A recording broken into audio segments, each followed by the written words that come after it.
मंथन news Maharashtra. Rahuri factory परिसरात शिक्षक महिलेचा विनयभंग। अहमदनगर जिल्ह्यातील राहुरी तालुक्यात असलेल्या राहुरी फॅक्टरी परिसरातील एका 32 वर्षीय शिक्षक महिलेला पाहून चल येतीस का असं म्हणत तिला डोळा मारून पाठीमागून हात फिरवत तीस लज्जा उत्पन्न होईल असे वर्तन केल्याप्रकरणी सागर धोंडीराम चोखर राहणार राहुल फॅक्टरी याच्या विरोधात राहुरी पोलीस ठाण्यात विनयभंगाचा गुन्हा दाखल करण्यात आलाय।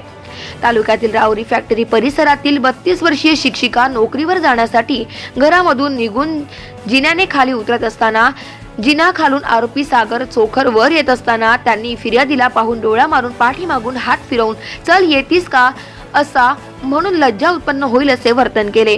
यावेळी फिर्यादी त्यांना म्हणाली की तू माझ्यासोबत असे चुकीचे वागू नकोस, तू यापूर्वीही मी जिन्याने वर येत असताना तू मला डोळा मारून माझा हात पकडून मला लज्जा उत्पन्न होईल असे वर्तन केले होते। तुझ्या विरुद्ध मी पोलिसात तक्रार दाखल करीन असे म्हणाले असता त्याला राग आल्याने त्याने फिर्यादी शिवीगाळ करून तुला काय करायचे ते कर, माझ्या नादी लागू नकोस, तुझ्याकडे पाहून घेईल असे म्हणून दमदाटी केल्याचे दिलेल्या फिर्यादीत म्हटले आहे।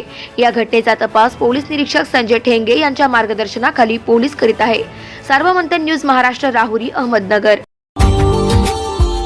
Subscribe now and press the bell icon. Never miss an update.